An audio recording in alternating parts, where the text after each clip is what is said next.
ओम सूर्याय नमः। ओम नमः शिवाय। प्रिय भक्तजनों, आज रविवार के दिन आप सुनेंगे रविवार की व्रत कथा, संपूर्ण कथा साथ ही आरती।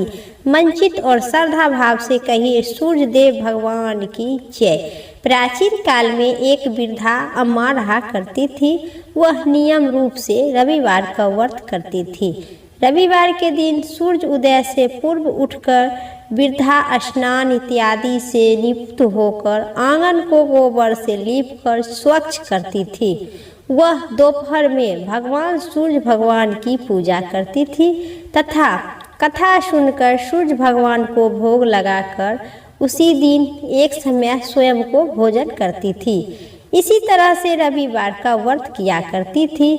उस वृद्धा को भगवान सूर्य देव की कृपा से वृद्धा के किसी प्रकार के कोई कमी नहीं था, नहीं कोई चिंता था, नहीं कोई कष्ट थी। उनका घर में धन धनय से भरपूर था। उस वृद्धा को सुखी देखकर उनकी पड़ोसन उससे बहुत जलती थी।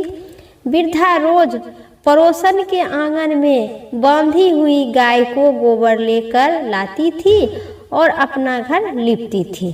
शनिवार के दिन को रात को पड़ोसन के अपनी गाय को क्या की, घर के भीतर बांध कर रखी कि ताकि वृद्धा अपना घर नहीं लिप सके। रविवार को गोबर न मिलने के कारण वृद्धा अपना आंगन नहीं लिप सकी। आंगन न लिपने पाने के कारण उस वृद्धा ने सूर्य भगवान को भोग भी नहीं लगा सकी और उस दिन स्वयं को भोजन भी नहीं की। सूर्य अस्त होने पर वृद्धा ने भूखी प्यासी सो गई। रात्रि में सूर्य भगवान ने उसे स्वप्न में दर्शन दिए कि और कहे कि आप भोग क्यों नहीं लगाए, आपका कारण क्या है। फिर वृद्धा बहुत सी करुणा स्वर्ग से दोपहर के द्वारा और पड़ोसन के द्वारा अंदर गाय को बांध ली थी, सभी कारण बताए। फिर सूर्य भगवान माता को कहकर प्रसन्न हुई, मैं तुमसे अति प्रसन्न हूँ और तुम्हें ऐसा गाय प्रदान करती हूँ जो तुम्हारे घर आंगन को धन धनय से भरपूर कर देगी। तुम्हारी सभी मनोकामना में पूर्ण करूँगी। स्वप्न में उस वृद्धा को ऐसा वरदान देकर सूर्य भगवान अंतर्ध्यान हो गए। प्रातः काल सूर्य उदय से पूर्व वृद्धा की आंख खुली तो खुली ही रह गई। उनके आंगन में एक सुंदर गाय और बछड़े के साथ बंधा हुआ देखकर हैरान हो गए। गाय को आंगन में बांधकर उससे जल्दी से चारा लेकर लाई और खिलाई। पड़ोसन ने उस वृद्धा को आंगन में गाय देखी सुंदर और बछड़ा देखकर अधिक जलने लगी। तभी गाय ने सोने को गोबर की। गोबर को देखते ही पड़ोसन को आंख फटी की फटी रह गई। पड़ोसन ने उस वृद्धा को आसपास न होने पर परंतु उस गोबर के उठा ली और अपने गाय के गोबर उस जगह पर रख दी, वहाँ से रख दी। सोने के गोबर से पड़ोसन कुछ ही दिन में धनवान हो गई। गाय प्रतिदिन सूर्य उदय से पूर्व सोने को गोबर करती थी और वृद्धा को उठाने से पहले उस पड़ोसन ने उठाकर ले जाती थी। बहुत दिनों तक चलती रही। वृद्धा को कोई पता नहीं था, सोने के गोबर के बारे में नहीं पता चलती थी कि फिर वृद्धा बुढ़िया ने पहले की तरह हर रविवार को भगवान सूर्यदेव के व्रत करती थी और उनकी कथा सुनकर फिर सूर्य भगवान को जब पड़ोसन की चालाकी को पता चला तो उन्होंने एक आंधी तेज से उठाई और आंधी के प्रकोप से देखते ही बुढ़िया अपनी गाय को घर के भीतर बांध कर रखी। अब पड़ोसन सोने के गोबर कैसे नहीं ले सकी। सुबह उठकर वृद्धा ने देखी कि सोने को गोबर देखकर आश्चर्यचकित में रह गई, हैरान हो गई। मेरा तो इतना सुंदर गाय है, फिर सोने को गोबर भी दे रहा है, मैं तो धनवान हो जाऊंगी। कुछ दिन के बाद वृद्धा ने सोने के गोबर लेकर अन्न धन भंडार हो गया। सभी प्रकार के धन पुत्र इत्यादि कोई चीज़ का कमी नहीं था। उसी प्रकार से सूर्य भगवान को वो भोग लगाती रही और कथा सुनकर स्वयं को भोजन करती थी। इसी प्रकार को रविवार का दिन बीत गया। फिर आश्चर्यचकित उसी दिन के बाद वृद्धा गाय को घर के भीतर ही बांध कर रखने लगी। सोने के गोबर से कुछ ही दिनों में वृद्धा बहुत धनवान हो गई।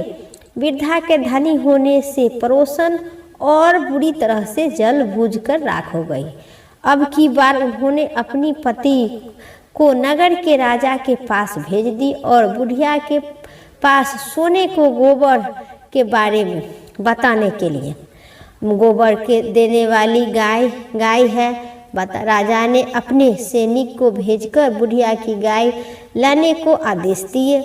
सैनिक बुढ़िया के घर पर पहुंचकर उसी समय बुढ़िया सूर्य भगवान को भोग लगाकर स्वयं भोजन ग्रहण करने वाली थी। राजा के सैनिक जबरदस्ती गाय और बछड़े को वहां से लेकर महल की ओर चल दिया। बुढ़िया ने प्रार्थना की, बहुत सी रोई चिल्लाई और लेकिन राजा के सैनिक एक नहीं माना। गाय और बछड़े को लेकर चल दिया। चल जाने के बाद बुढ़िया बहुत सी दुखी हुई।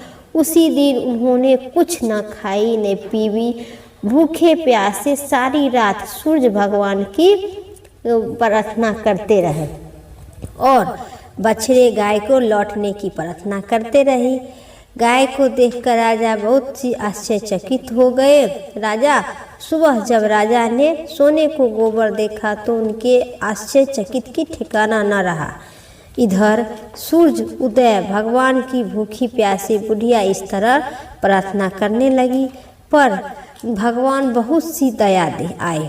उसी प्रार्थना करते हुए बहुत दया आई भगवान को। उसी रात में सूर्य भगवान ने राजा को स्वप्न में कहा कि राजन, बुढ़िया की गाय और बछड़े को तुरंत लौटा दो, नहीं तो तुम पर राज्य पर विपत्ति की पहाड़ टूट पड़ेगा। तुम्हारे राज्य भूकंप आ जाएगा, तुम्हारा महल नष्ट हो जाएगा। सूर्य भगवान की स्वप्न से बुरी तरह से राजा भयभीत हो गया। राजा प्रातः उठते ही गाय और बछड़े को वृद्धा को लौटा दी। सम्मान पूर्वक आदर भाव से उस वृद्धा को गाय को लौटाकर और क्षमा प्रार्थना भी की। ऐसा गलती फिर मैं कभी किसी को दबाव में नहीं करूँगी। राजा ने अपनी तरफ से बहुत सी धन अनधन देकर वृद्धा को अपनी गलती की क्षमा मांगते हुए उनके मान सम्मित गाय बछड़े आपस कर दी। राजा ने फिर पड़ोसन और उनके पति को उसी जगह तुरंत दुष्टता के लिए दंड दिया। उसके बाद राजा ने राज्य में घोषणा करवा दी कि सभी स्त्री पुरुष रविवार को व्रत करो। जनता ने ऐसा भी किए। रविवार का व्रत करने से सभी लोगों के घर में धन धान्य भरपूर हो गया। चारों ओर खुशहाली छा गई। सभी लोग शारीरिक कष्ट से दूर हो गए।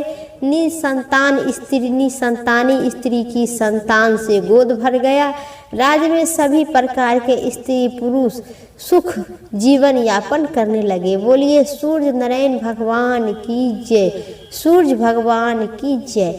मेरा कथा इतना ही तक था। उम्मीद करते हैं आप सभी को इस कथा पसंद आई होगी।